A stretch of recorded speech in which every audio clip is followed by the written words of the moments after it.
Good morning. ये class 8 के लिए लेक्चर रिकॉर्ड कर रहे हैं, ठीक है। क्लास 8 में इससे पहले क्या किया था, वर्क एनर्जी पावर, ये चैप्टर मैंने क्या कर दिया, खत्म कर दिया। पावर में तुमको बस इतना याद रखना है कि पावर का मतलब होता है रेट ऑफ डूइंग वर्क। जिस रेट से कोई पार्टिकल या कोई भी वर्क डन करेगा उसे क्या बोलेंगे, पावर बोलेंगे। मतलब वर्क डन तो इम्पोर्टेंट है ही, अब किस रेट से वर्क डन होता है ये भी बहुत ज्यादा इंपॉर्टेंट है, ठीक है। अच्छा, अब नेक्स्ट चैप्टर हमको स्टार्ट करना है फ्रिक्शन। अब ये जो फ्रिक्शन है ना, वो शायद वर्क पर एनर्जी से पहले यही चैप्टर सिखा रहे थे, फ्रिक्शन। अब फ्रिक्शन जो है ये बहुत ही जरूरी फोर्स है और ये बहुत ही समझदार फोर्स है। आगे तुम देखोगे कि दुनिया में बहुत सारी चीजें जो है वो सिर्फ इसीलिए पॉसिबल है क्योंकि फ्रिक्शन अवेलेबल है। अगर धरती और पैरों के बीच में फ्रिक्शन नहीं होता तो कभी भी वॉकिंग पॉसिबल नहीं हो पाती, ठीक है। तो फ्रिक्शन जो है बहुत ज्यादा जरूरी है डे टू डे लाइफ में। अब फ्रिक्शन समझने के लिए क्या करते हैं, एक एग्जांपल देखते हैं। अगर आपको ये एग्जांपल समझ में आ जाएगा तो आपको फ्रिक्शन का कंसेप्ट भी बहुत अच्छे से समझ में आ जाएगा। सपोज एक ऐसा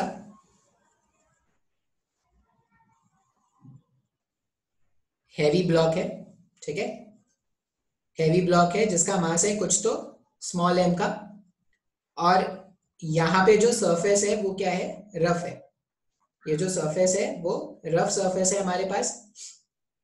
अब क्या करते हैं, मान लो इसमें फोर्स लगाना स्टार्ट करते हैं। जो ब्लॉक है इस ब्लॉक पर फोर्स लगाना स्टार्ट करते हैं। मान लो मैंने फोर्स अप्लाई किया 10 न्यूटन का, ठीक है। ऑब्जेक्ट था, ऑब्जेक्ट पे मैंने क्या किया, 10 न्यूटन का फोर्स अप्लाई किया। अब मैंने क्या देखा कि जब मैंने 10 न्यूटन का फोर्स इस ब्लॉक पे अप्लाई किया है, ये ब्लॉक में कोई मोशन नहीं हो रहा है। ये एक हैवी सा ब्लॉक है, बहुत भारी सा ब्लॉक है। मैंने क्या किया, 10 न्यूटन का फोर्स अप्लाई किया तो मैंने क्या देखा कि ये जो ऑब्जेक्ट है वो नहीं चल पा रहा। अच्छा, एक चीज हमने अपने एनएलएम वाले लेक्चर से सीखा था। एनएलएम में हमने क्या सीखा था कि मान लो एक ऐसा सरफेस है और यहाँ पर क्या करते हैं, एक ब्लॉक रख देते हैं, ऐसा स्मूथ रखा है, ठीक है। मतलब अभी कोई फ्रिक्शन नहीं है, अभी जो ये सरफेस है वो क्या है, स्मूथ है। अगर स्मूथ सरफेस होगा तो स्मूथ सरफेस पे कोई फ्रिक्शन नहीं होता। मान लो मैंने बोला कि मैं इधर से भी 10 न्यूटन का फोर्स लगा रहा हूँ और मैं क्या कर रहा हूँ, मैं इधर से भी 10 न्यूटन का फोर्स लगा रहा हूँ। जो ब्लॉक था उसमें 10 न्यूटन का फोर्स इस डायरेक्शन में भी अप्लाई किया गया है और सेम 10 न्यूटन का फोर्स इस डायरेक्शन में भी अप्लाई करते हैं। अब जितना फोर्स मैं इस डायरेक्शन में अप्लाई कर रहा हूँ उतना ही फोर्स अगर मैं इस डायरेक्शन में भी अप्लाई करूँ तो ये जो ब्लॉक है इस ब्लॉक में कोई मोशन होगा क्या। तुम खुद से सोचो कि अगर ये ब्लॉक के जगह तुम होते और तुम्हें किसी ने 10 न्यूटन का धक्का इस डायरेक्शन में दिया और 10 न्यूटन का धक्का इस डायरेक्शन में दिया, तो जो नेट फोर्स तुम एक्सपीरियंस करोगे वो जीरो हो जाएगा क्या। अब अगर तुम पे लगने वाला नेट फोर्स जीरो हो जाएगा तो तुम्हारा मोशन क्या हो जाएगा, कोई मोशन नहीं होने वाला। बात समझ में आ रहा है। अगर ये एग्जांपल समझ में आता है तो इसको यहाँ पे रिलेट करने की कोशिश करते हैं। अब मैंने क्या बोला कि मैंने ये जो ऑब्जेक्ट है, कैपिटल एम मास का जो ऑब्जेक्ट है, इस कैपिटल एम मास के ऑब्जेक्ट पे मैंने 10 न्यूटन का फोर्स अप्लाई किया है, लेकिन मैंने ये देखा कि मैंने फोर्स लगाया फिर भी ये जो ऑब्जेक्ट है वो नहीं चल रहा। अब सिर्फ एक ही पॉसिबिलिटी हो सकती है कि मैंने इस डायरेक्शन में फोर्स लगाया और ये नहीं चल रहा। इसका मतलब कोई और होगा जो इस डायरेक्शन में फोर्स लगा रहा होगा। कितना, 10 न्यूटन का। अब कोई और तो है नहीं सर, कोई और तो मुझे दिख नहीं रहा, तो कोई और कौन है यहाँ पे, तो कोई और यहाँ पर है सरफेस। ये जो सरफेस है ना, रफ सरफेस जो है वो क्या कर रहा है, फोर्स लगा रहा है। कितना फोर्स अप्लाई कर रहा है रफ सरफेस, 10 न्यूटन का। अब आप बोलोगे सर आपको कैसे पता चला कि रफ सरफेस जो है वो 10 न्यूटन का फोर्स अप्लाई कर रहा है, क्योंकि अगर ये 10 न्यूटन का फोर्स नहीं अप्लाई करता, मान लो ये 10 न्यूटन का नहीं अप्लाई करके मान लो 5 न्यूटन का अप्लाई करता, तो इधर से 10 न्यूटन और इधर से 5 न्यूटन, अगर इधर 10 है और इधर 5 है तो ये इधर नेट फोर्स की तरफ भागना स्टार्ट कर देता है क्या। बात समझ में आ रहा है। हमने न्यूटन के फर्स्ट लॉ में ये पढ़ा था कि कभी भी ऑब्जेक्ट को नेट फोर्स मिलता है तो वो क्या करता है, अपने स्टेट को चेंज करता है। अभी इसका स्टेट रेस्ट का है, अगर इसमें 10 न्यूटन का फोर्स इधर था और 5 न्यूटन का फोर्स इधर लगाते तो इसको नेट फोर्स 5 न्यूटन का फॉरवर्ड डायरेक्शन में मिलता गया, 10 माइनस 5। अब ये 5 न्यूटन के नेट फोर्स के कारण ये आगे जा सकता था, कि आगे मूव कर सकता था। अब अगर ये मूव नहीं कर रहा, इसका मतलब डेफिनेटली ये होगा कि जितना फोर्स, ये जो फोर्स है, ये जो मैंने व्हाइट से दिखाया है, ये मेरा एफ अप्लाइड है। ये जो अप्लाइड फोर्स है वो 10 न्यूटन का है। यहाँ पे एक टेबल बना लेते हैं। मैंने क्या बोला कि ये जो अप्लाइड फोर्स है वो कितना है, 10 न्यूटन का है। तो जो फ्रिक्शन फोर्स जनरेट हो रहा है, अब ये फ्रिक्शन फोर्स क्यों जनरेट हो रहा है, क्योंकि ये जो सरफेस है वो रफ है, और कितना जनरेट हो रहा है, 10 न्यूटन का। अब 10 न्यूटन से ज्यादा भी जनरेट नहीं हो सकता। मान लो मेरा अप्लाइड फोर्स होता है 10 न्यूटन का, और मैंने बोला होता है कि फ्रिक्शन फोर्स यहाँ पे जनरेट हो रहा है 20 न्यूटन का। जैसे ये 10 न्यूटन का नहीं होके अगर मैं बोलता कि यहाँ पे 20 न्यूटन का फोर्स जनरेट हुआ है, तो इधर 10 न्यूटन, इधर 20 न्यूटन। तो because of this extra 10 Newton जो इस डायरेक्शन में फ्रिक्शन के कारण आता, उसके कारण ब्लॉक पीछे भागना स्टार्ट कर जाता। क्या मतलब, ये तो ऐसी बात हुई ना कि मैंने ब्लॉक को मूव कराने के लिए फोर्स इधर अप्लाई किया, लेकिन ब्लॉक पीछे मेरी तरफ ही आ रहा है। ऐसा पॉसिबल होता है क्या कभी? नहीं। इसका ये मतलब है कि जब ये ब्लॉक रुका हुआ है, जब ये ब्लॉक रुका हुआ है, तो जितना फोर्स मैंने 10 न्यूटन का जो मैंने आगे अप्लाई किया होगा, उतना ही फोर्स 10 न्यूटन का, उतना ही फोर्स 10 न्यूटन का यहां पे भी अप्लाई हो रहा होगा। अब अगर ये 10 न्यूटन का फोर्स नहीं होता, अगर ये फोर्स 10 न्यूटन का नहीं होता, इसको भी रेज कर देते हैं, मान लो 10 न्यूटन से कम होता तब भी प्रॉब्लम था, और 10 न्यूटन से ज्यादा होगा तभी प्रॉब्लम। अगर ये 10 न्यूटन से कम होता तो ब्लॉक इधर भागना स्टार्ट कर देता, और अगर ये 10 न्यूटन से ज्यादा होगा तो ब्लॉक इधर भागना स्टार्ट कर देगा। तो ये बिल्कुल वैसे ही बात हो गई कि तुमने ऑब्जेक्ट पे फोर्स नहीं, तुम ऑब्जेक्ट पे फोर्स इस डायरेक्शन में लगा रहे हो कि ब्लॉक इधर चले, और ब्लॉक उल्टा तुम्हारी तरफ ही आना स्टार्ट कर देगा। ऐसा कभी होता है क्या? नहीं। इसका मतलब मैं ये बोल रहा हूँ कि जब मेरा अप्लाइड फोर्स 10 न्यूटन का है, तो जो फ्रिक्शन फोर्स डेवलप हुआ वो कितना है, 10 न्यूटन का, वो भी है क्या? अगर कम होता तब भी प्रॉब्लम था, ज्यादा हो जाएगा तब भी प्रॉब्लम है। ठीक है, चलो मान लो मैंने बोला कि मैं अब जो फोर्स अप्लाई कर रहा हूँ, ये 10 न्यूटन तो है ही, इसमें क्या करते हैं, एक और 10 न्यूटन का फोर्स अप्लाई कर देते हैं। मैं तो लगा रहा हूँ, साथ ही साथ मेरा एक फ्रेंड है वो भी फोर्स अप्लाई कर रहा है। मैंने भी 10 न्यूटन का फोर्स अप्लाई किया, और मेरा जो फ्रेंड है वो भी 10 न्यूटन का फोर्स अप्लाई कर रहा है। लेकिन मैंने फिर से देखा कि अगर मैं और मेरा फ्रेंड दोनों फोर्स अप्लाई कर रहा है, फिर भी ये ऑब्जेक्ट नहीं चल रहा। मैंने भी फोर्स अप्लाई किया इस डायरेक्शन पे, मेरे फ्रेंड ने भी अप्लाई किया, फिर भी ये जो ब्लॉक है वो मूव नहीं कर रहा। इसका मतलब क्या हो गया कि जब मैंने अप्लाइड फोर्स को 20 न्यूटन बढ़ा दिया होगा, तो ये जो फ्रिक्शन फोर्स है वो भी 20 न्यूटन का हो गया होगा क्या? ये जो फ्रिक्शन फोर्स है, अगर ये 20 न्यूटन का नहीं हुआ होता, मान लो ये मेरा अप्लाइड फोर्स 20 हो गया और ये अगर 10 न्यूटन का ही रहता, तो क्या होता, ब्लॉक आगे चलना स्टार्ट कर देता क्या? लेकिन मैंने ये देखा कि मैंने फोर्स अप्लाई किया, मेरे फ्रेंड ने भी फोर्स अप्लाई किया, लेकिन फिर भी ये ब्लॉक नहीं चल रहा है। इसका मतलब डेफिनेटली फ्रिक्शन ने अपने वैल्यू को चेंज किया होगा।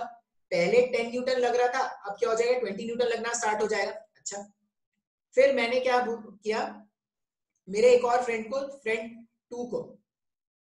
टू को मैंने बोला फोर्स अप्लाई करने को, तो वो भी जब फोर्स लगाया ना 10 न्यूटन का, तब मैंने देखा कि अभी भी ये जो ब्लॉक है वो नहीं चल रहा। मतलब 10 पे नहीं चला, 20 पे नहीं चला, 30 पे भी नहीं चल रहा है।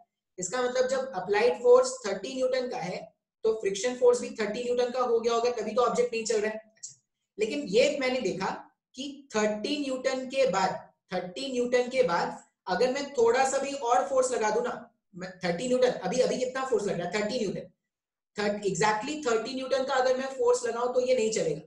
लेकिन 30 न्यूटन से थोड़ा सा भी ज्यादा, थोड़ा सा भी ज्यादा मतलब 0.00000 मरते दम तक 0 और 1, मान लो मैंने थोड़ा सा भी ज्यादा फोर्स लगा दिया, तो मैं क्या देख रहा हूँ कि ये ब्लॉक जो होगा वो चलना स्टार्ट कर देगा। बात समझ में आ रहा है क्या? इसका मतलब जब मैंने 10 न्यूटन का फोर्स अप्लाई किया था, ब्लॉक नहीं चल रहा था, तो फ्रिक्शन कितना था, 10 न्यूटन का था।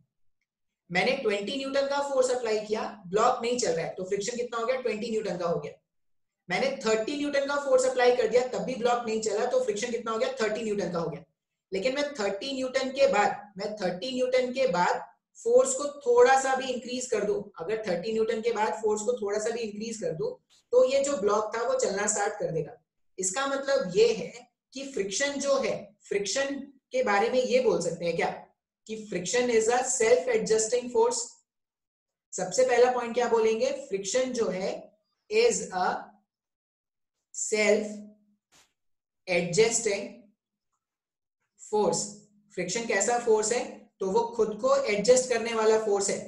जब 10 न्यूटन का अप्लाइड फोर्स, तो फ्रिक्शन फोर्स भी कितना, 10 न्यूटन। जब 20 न्यूटन का अप्लाइड फोर्स, तो फ्रिक्शन कितना, 20 न्यूटन। जब 30 न्यूटन का अप्लाइड फोर्स, तो फ्रिक्शन कितना, 30 न्यूटन। अच्छा, अब हम क्या करते हैं ना, मैंने यहाँ पे देखो, ये फर्स्ट वाले केस में 10, 20, 30 मैंने फोर्स अप्लाई किया, ऑब्जेक्ट नहीं चला। जब फोर्स अप्लाई करते हैं और ऑब्जेक्ट नहीं चलता है, उस टाइम पर जो फ्रिक्शन होता है उसे हम क्या बोलते हैं? उसे हम बोलते हैं स्टैटिक फ्रिक्शन। तो यहां पे क्या लिखेंगे? When force is applied, force is applied on an object but still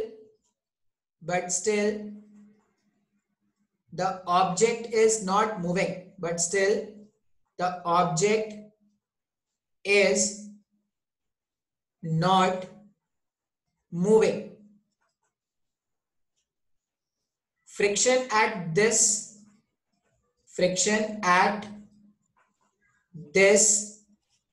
instant,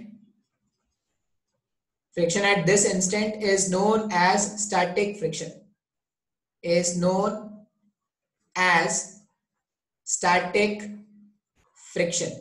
बात समझ में आ रहा है क्या? मैंने क्या बोला? सबसे पहला पॉइंट मैंने क्या लिखा कि फ्रिक्शन जो है वो एक सेल्फ एडजस्टिंग फोर्स है। फ्रिक्शन का वैल्यू अप्लाइड फोर्स के अकॉर्डिंग चेंज हो रहा है, इसलिए मैंने सबसे पहला पॉइंट लिखा कि फ्रिक्शन एक सेल्फ एडजस्टिंग फोर्स है। फिर मैंने ये बोला कि मैं फोर्स अप्लाई कर रहा था फिर भी ब्लॉक नहीं चल रहा, इसका मतलब इस समय जो फ्रिक्शन एक्ट कर रहा है उस फ्रिक्शन को क्या बोलेंगे? स्टैटिक। स्टैटिक का मतलब होता है रुका।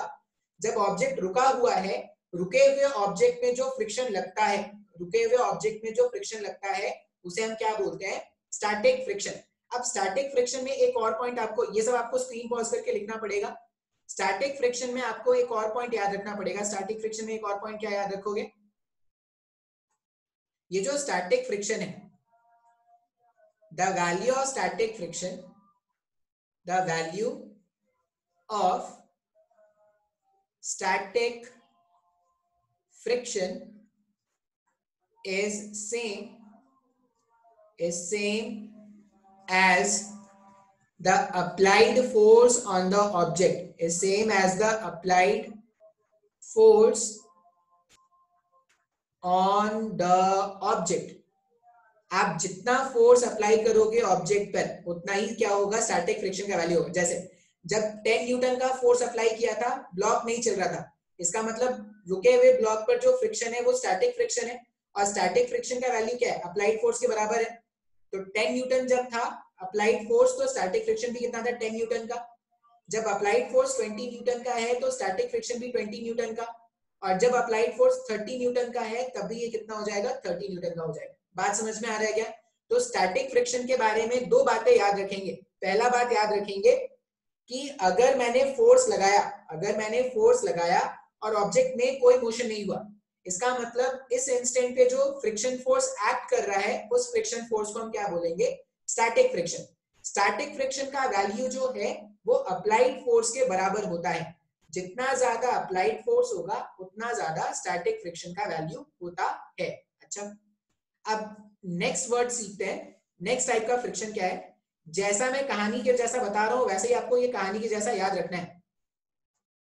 नेक्स्ट में होता है limiting value of static friction. Limiting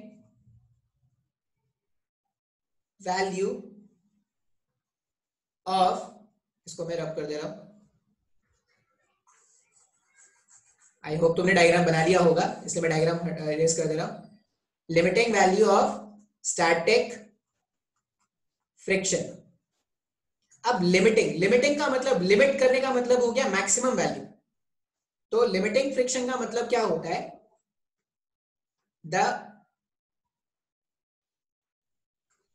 the maximum value of static friction, the maximum value of static friction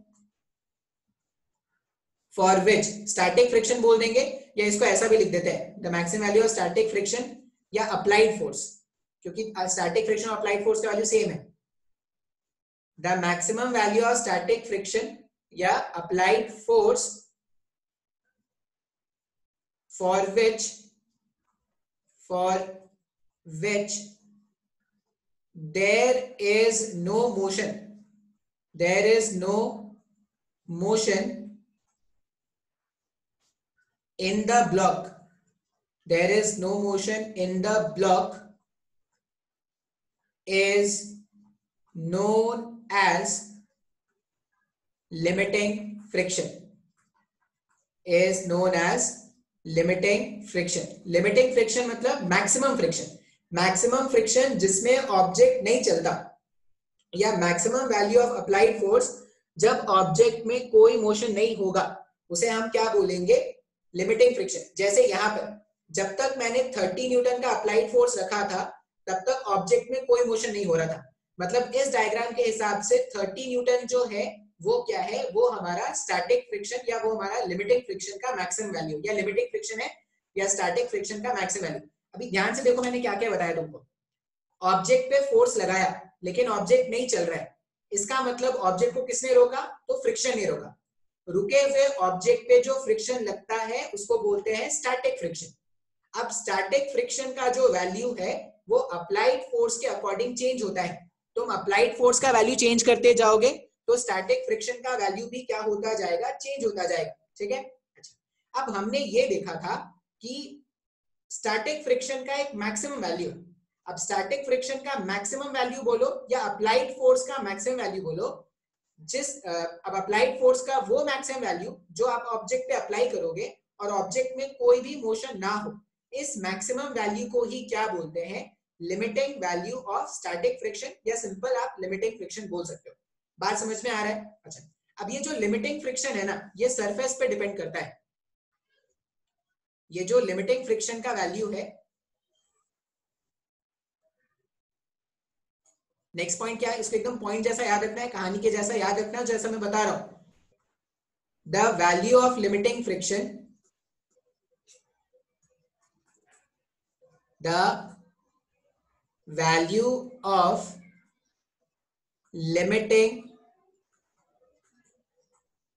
friction depends on the surfaces, depends on the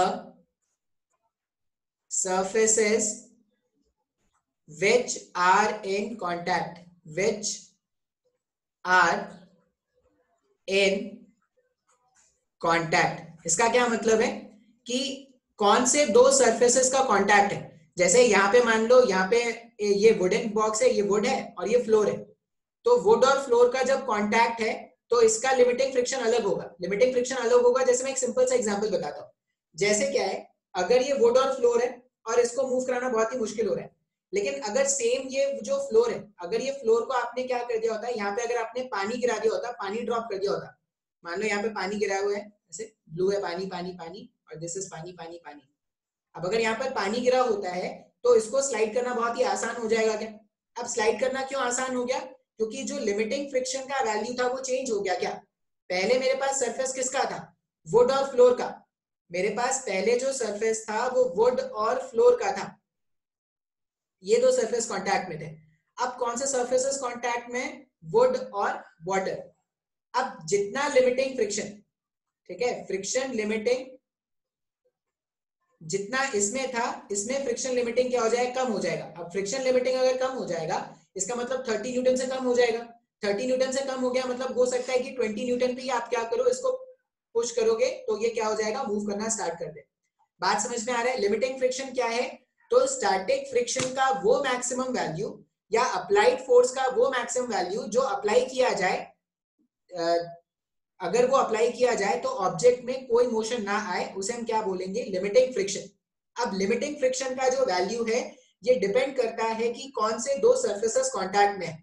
अगर तुम वुड और फ्लोर देखोगे, अगर मैं एक एग्जांपल बोलूं, वुड और फ्लोर देखोगे तो वहां पे लिमिटिंग फ्रिक्शन का वैल्यू अलग होगा, वुड वाटर देखोगे तो वहां पे अलग होगा।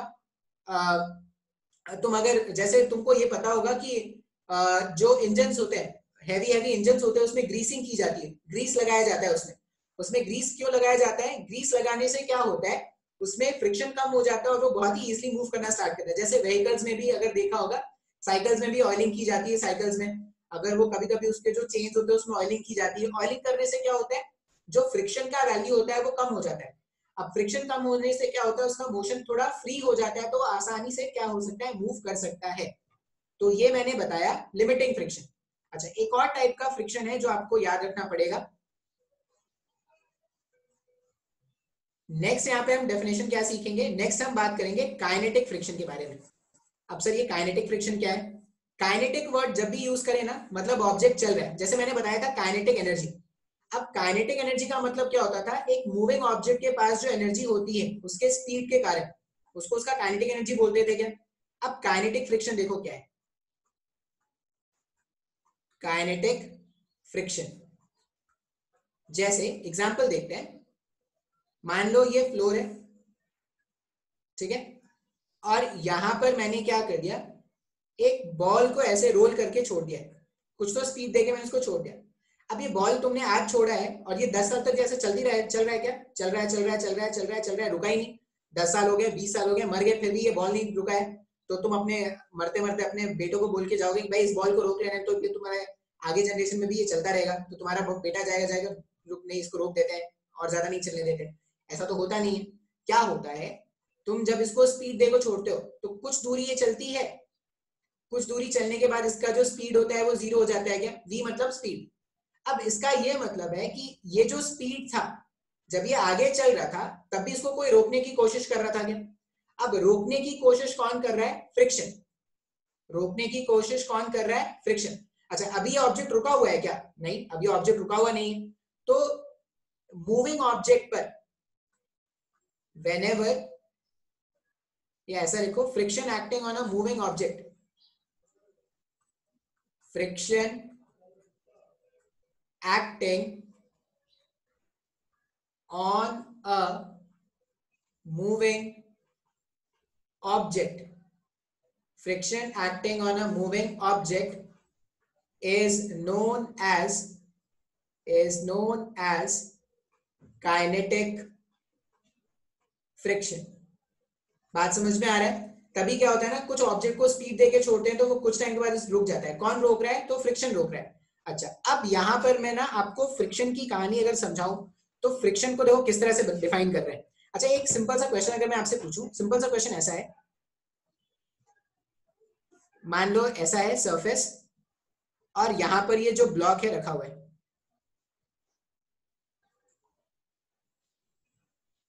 ठीक है, मैंने कोई फोर्स नहीं लगाया है और ये जो सरफेस है वो कैसा है, रफ। सरफेस जो है वो कैसा है, रफ। अभी एफ अप्लाइड क्या है, जीरो, मैंने कोई फोर्स नहीं अप्लाई किया। अगर एफ अप्लाइड जीरो है तो फ्रिक्शन क्या होगा, मतलब यहां पर फ्रिक्शन है, हाँ या ना, है तो कितना है, तो ये तुमको क्या करना है, ये तुमको मेंशन करके बताना है मुझे, ठीक है। या आप सोचना कि अगर ये ब्लॉक ऐसे रखा हुआ है, मान लो तुम ऐसा समझो कि टेबल है, टेबल पे बुक रखा हुआ है, फ्रिक्शन है या नहीं। अगर तुम्हें लग रहा है कि फ्रिक्शन है तो कितना है, और अगर नहीं है तो क्यों नहीं है, ये तुमको सोच के आंसर बताना है। बात समझ में आ रहा है? तो तुम मुझे ग्रुप में मैसेज भेज सकते हो। अच्छा, अब मैं एक बार तुमको इसका क्विक रिविजन बता देता हूँ जो मैंने बताया है आज। क्विक रिविजन क्या है, फ्रिक्शन। सबसे पहले तो समझ लो कि फ्रिक्शन बहुत ही जरूरी फोर्स है। अगर फ्रिक्शन नहीं होता तो जितने भी पॉसिबल है, कार का चलना, पहिए का घूमना, वॉकिंग, रनिंग, इंडस्ट्रीज, ये सब कुछ नहीं हो पाती अगर फ्रिक्शन नहीं होता तो, ठीक है। तो फ्रिक्शन बहुत ही नेसेसरी फोर्स है। अब फ्रिक्शन का क्लासिफिकेशन कैसे करेंगे, तो अगर एक ऑब्जेक्ट है, ऑब्जेक्ट पे मैंने फोर्स अप्लाई किया, फिर भी ऑब्जेक्ट में कोई मोशन नहीं आ रहा, इसका मतलब जितना फोर्स तुमने फॉरवर्ड डायरेक्शन में लगाया था, जस्ट ऑपोजिट डायरेक्शन में फ्रिक्शन फोर्स लगाएगा उतना ही मैग्नीट्यूड का जो तुम्हारा अप्लाइड फोर्स है। अब अगर वो अप्लाइड फोर्स के बराबर होता है तो उस केस में ऑब्जेक्ट क्या हो रहा है, नहीं चल रहा। अगर एक ऑब्जेक्ट पे मैंने फोर्स अप्लाई किया और ऑब्जेक्ट नहीं मूव कर रहा, उस केस में जो फ्रिक्शन होता है उसे क्या बोलते हैं, स्टैटिक फ्रिक्शन। अब स्टैटिक फ्रिक्शन का वैल्यू जो है वो अप्लाइड फोर्स के बराबर है। जितना अप्लाइड फोर्स का वैल्यू होगा उतना ही स्टैटिक फ्रिक्शन का भी क्या होता है, वैल्यू होता है। ये अपने को पहला पॉइंट याद रखना है। दूसरा पॉइंट याद क्या रखेंगे कि अब जो स्टैटिक फ्रिक्शन है ना, उसका वैल्यू का एक मैक्सिमम होता है। स्टैटिक फ्रिक्शन का एक मैक्सिमम वैल्यू होता है जिसको हम क्या बोलते हैं, लिमिटिंग फ्रिक्शन। अब लिमिटिंग फ्रिक्शन क्या है, तो जो क्वेश्चन में जो एग्जांपल मैंने मेंशन किया था उसमें लिमिटिंग फ्रिक्शन का वैल्यू कितना आया था, उसमें लिमिटिंग फ्रिक्शन का वैल्यू आया था 30 न्यूटन का। इसका मतलब अगर तुमने 30 न्यूटन से कम का फोर्स अप्लाई किया होता ना, तो कभी भी ऑब्जेक्ट नहीं चलता। जैसे मान लो 30 न्यूटन तुम्हारा लिमिटिंग फ्रिक्शन है और तुमने 29.999999 मरते दम तक 9 का वैल्यू अगर अप्लाई किया तब भी ऑब्जेक्ट नहीं चलेगा। इसका ये मतलब है कि अगर ऑब्जेक्ट में मोशन स्टार्ट करना है, अगर ऑब्जेक्ट में मोशन स्टार्ट करना है तो फ्रिक्शन फोर्स का जो मैक्सिमम वैल्यू है लिमिटिंग फ्रिक्शन, उससे ज्यादा फोर्स अप्लाई करना पड़ेगा क्या? जैसे अगर 30 का लिमिटिंग फ्रिक्शन था, तुमने 30.0000001 भी अगर अप्लाई कर दिया तो ऑब्जेक्ट क्या हो जाएगा, चलना स्टार्ट कर देगा। तो अप्लाइड फोर्स का वो मैक्सिमम वैल्यू जब तक ऑब्जेक्ट नहीं चलता उसको हम क्या बोलते हैं, स्टैटिक फ्रिक्शन। अब स्टैटिक फ्रिक्शन किस पे डिपेंड करता है, सॉरी अप्लाइड फोर्स का वो मैक्सिमम वैल्यू जिसमें ऑब्जेक्ट नहीं चलता उसे बोलते हैं लिमिटिंग फ्रिक्शन। अब लिमिटिंग फ्रिक्शन का वैल्यू किस बात पे डिपेंड करता है, तो लिमिटिंग फ्रिक्शन का वैल्यू इस बात पे डिपेंड करता है कि कौन से दो सरफेसेस का कांटेक्ट है। जैसे तुमने नोटिस किया होगा कि जब तुम नॉर्मल फ्लोर पे चल रहे हो तो गिरने की टेंडेंसी बहुत कम होती है, लेकिन उसी फ्लोर में जब पानी गिर जाता है तो पानी गिरने से क्या होता है, स्लिप करने की टेंडेंसी बहुत हो जाती है। या केले के छिलके में अगर पैर सडनली पड़ जाए तो आप स्लिप कर सकते हो। क्यों ऐसा होता है, क्योंकि लिमिटिंग फ्रिक्शन का वैल्यू जो है वो कम हो जाता है। अब लिमिटिंग फ्रिक्शन का वैल्यू कम हो जाने से इजिली क्या हो सकता है, मोशन स्टार्ट हो सकता है। बात समझ में आ रहा है? अच्छा, फिर मान लो एक बार मोशन स्टार्ट हो गया, जैसे मान लो मैंने जो एग्जांपल लिया था जिसमें मैंने बोला कि 30 न्यूटन तक का अगर आप फोर्स लगाओगे तो ऑब्जेक्ट नहीं चलेगा। अगर 30 से ज्यादा लगा दिया तो, अगर मैंने 30 से ज्यादा का फोर्स लगा दिया तो 30 से ज्यादा का फोर्स लगाने पर क्या होगा, ऑब्जेक्ट चलना स्टार्ट कर देगा। अब ऑब्जेक्ट चलना स्टार्ट कर दिया, अगर ऑब्जेक्ट चलना स्टार्ट कर दे तो ऐसा तो नहीं कि एक बार अगर वो चलना स्टार्ट कर दे तो हमेशा चली जा रहा है। तुमने एक बार कार स्टार्ट किया, अब कार रुक ही नहीं रहा है, ऐसा तो होता नहीं ना। तुम ब्रेक अप्लाई करते हो तो कार रुक जाता है। इसका मतलब एक ऐसा भी फ्रिक्शन है जो चलते हुए ऑब्जेक्ट में लगता है। अब चलते हुए ऑब्जेक्ट में जो फ्रिक्शन लगता है उसे क्या बोलते हैं, काइनेटिक फ्रिक्शन। बात समझ में आ रहा है? अच्छा, तो फ्रिक्शन अभी के लिए बस इतना समझो कि फ्रिक्शन बहुत ही इंपॉर्टेंट फोर्स है। बेसिकली 3 तरह का फ्रिक्शन है, स्टैटिक, लिमिटिंग फ्रिक्शन और kinetic friction. Static friction, limiting friction और काइनेटिक फ्रिक्शन में न्यूमेरिकली कैसा डिफरेंस है वो क्या करेंगे इसके बाद वाले लेक्चर में बताएंगे। आज वाले लेक्चर में बस मैंने तुमको इतना बताया है कि अगर ऑब्जेक्ट को चलाना है, अगर रफ देखो, अगर सरफेस स्मूथ होता ना, स्मूथ सरफेस में फ्रिक्शन नहीं होता, लेकिन ऐसा कोई सरफेस नहीं बना सकते जो सरफेस अपने को स्मूथ दिख रहा है ना वो 100% स्मूथ होगा, इसकी कोई गारंटी नहीं। जैसे तुम्हें टेबल लग रहा है, टेबल तो बहुत स्मूथ है, मेरे घर का टाइल्स है सर वो तो बहुत ज्यादा स्मूथ है, नहीं वो स्मूथ तुम्हें लग रहा है, जब उसको माइक्रोस्कोप लेवल में देखोगे तो उसमें इरेगुलरिटीज तुमको दिखेगा। तो स्मूथ का मतलब ऐसा कोई सरफेस नहीं होता जो 100% स्मूथ है। अब फिजिक्स में आइडियल कभी कभी बता देते हैं, तो अगर कोई स्मूथ सरफेस होगा तो वहां पर फ्रिक्शन 0 होगा, रेस्ट ऑल अदर सरफेसेस में फ्रिक्शन के कुछ ना कुछ वैल्यूज होते हैं। तो अगर ऑब्जेक्ट को आपको चलाना है तो स्टैटिक फ्रिक्शन का जो मैक्सिमम वैल्यू है लिमिटिंग फ्रिक्शन, उससे ज्यादा फोर्स अप्लाई करोगे तभी ऑब्जेक्ट चल पाएगा, कम फोर्स अप्लाई करने पे ऑब्जेक्ट कभी भी नहीं चलेगा। ठीक है, चलो आज इतना ही रहने देते हैं, फिर नेक्स्ट लेक्चर में देखेंगे।